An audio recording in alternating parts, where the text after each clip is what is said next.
कि देखिए रेगुलेशन तो दुनिया भर में हो रही है, उसकी तरफ आगे बढ़ रहे हैं या कुछ बिल्स ड्राफ्ट किए जा रहे हैं और इंडिया में भी अभी गवर्नमेंट का जो स्टैंड है वो क्लियर है नहीं।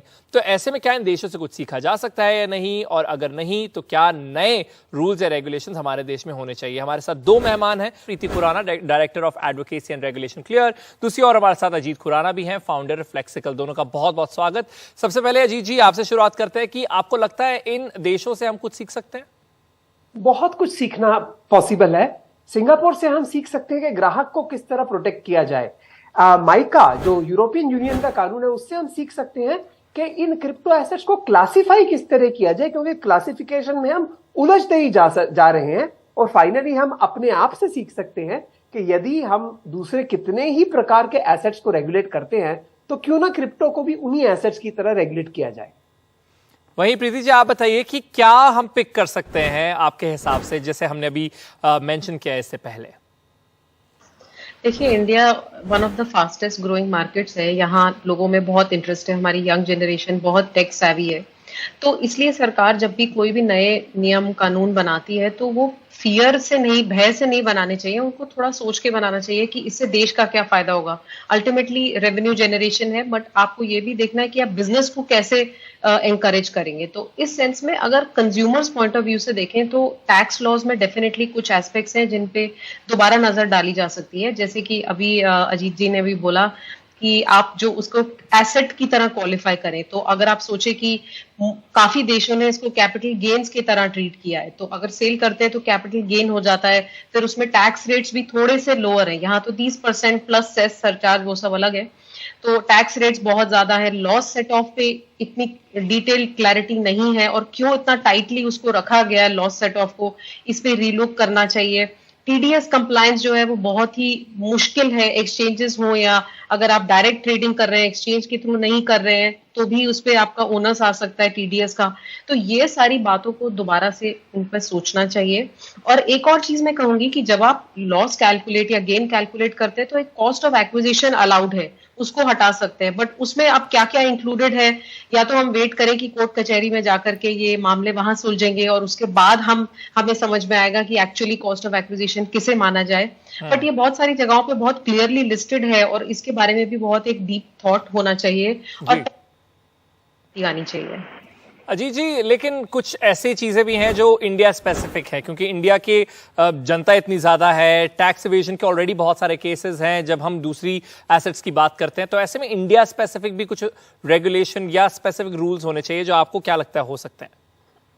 सबसे पहली चीज है, हमने आरबीआई के लिए RTI right to information act के अंतर्गत कई बार आरबीआई से पूछा है कि क्या क्रिप्टो करेंसी को आरबीआई करेंसी मानती है, और आरबीआई ने पिछले कई सालों से बड़े क्लियरली कहा है कि करेंसी नहीं है।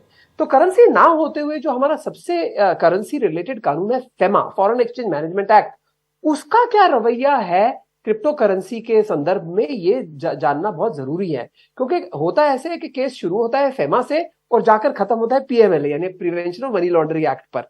तो मुझे लगता है कि इंडिया में चूंकि हम बहुत कंट्रोल करते हैं कि हमारी करेंसी कैसे बाहर जाए, बिकॉज इंडियन रुपी जो कहते हैं कि is not convertible on capital account, तो उसके लिए वो जो क्लैरिटी जब आ जाएगी कि क्या ये मुद्रा है या नहीं है, तो बाकी सारी चीजें जो इंडिया स्पेसिफिक है वहीं से सॉल्व होनी शुरू हो जाएंगी।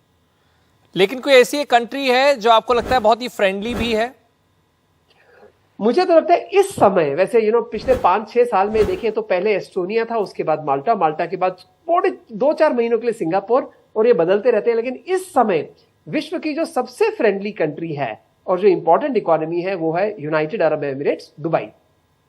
और वहीं प्रीति जी आप देखिए कि हमने क्योंकि सिंगापुर का भी जिक्र किया और वहां पे बहुत सारे ऐसे प्रोटोकॉल्स हैं जो कोलैप्स हुए हैं, लेकिन क्योंकि जैसे अजीत जी ने भी पॉइंट आउट किया कि कुछ महीनों के लिए वो भी क्रिप्टो फ्रेंडली था, आपको लगता है कि उसका खामियाजा उन्हें भुगतना पड़ा हो? और अच्छी चीज है कि इंडिया थोड़ा स्ट्रिक्ट होकर ही चल रहा है, जिसकी वजह से शायद यहाँ के कंज्यूमर भी प्रोटेक्टेड रहेंगे।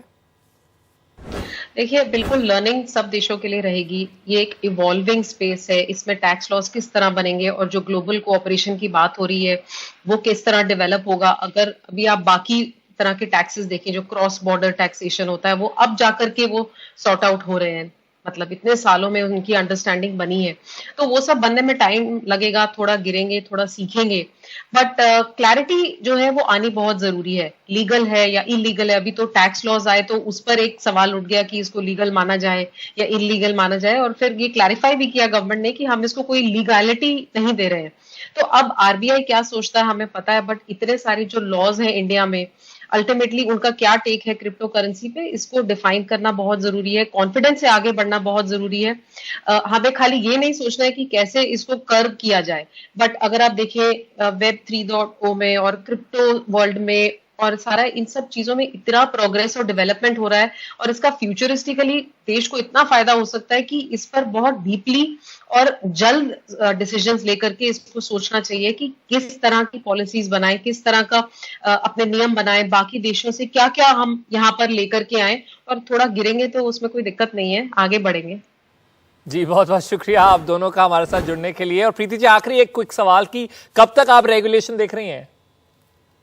देखिए, आई एम रियली एक्सपेक्टिंग कि एटलीस्ट जो टैक्स रिलेटेड जो भी हम एक्सपेक्ट कर रहे हैं कि और क्लैरिटी आएगी, वो अगले 6-7 महीने में डेफिनेटली अनाउंस होनी चाहिए। बजट आने वाला है, तो हमेशा हमने देखा है जब भी कोई नया लॉ आता है उसको बजट, एवरी बजट थोड़ा सा उसको फाइन ट्यून किया जाता है, तो आगे आगे बढ़ते हैं। जैसे पिछले बजट सेशन में टैक्स आया तो आगे में शायद रेगुलेशन आ सकता है। बहुत बहुत शुक्रिया आप दोनों का।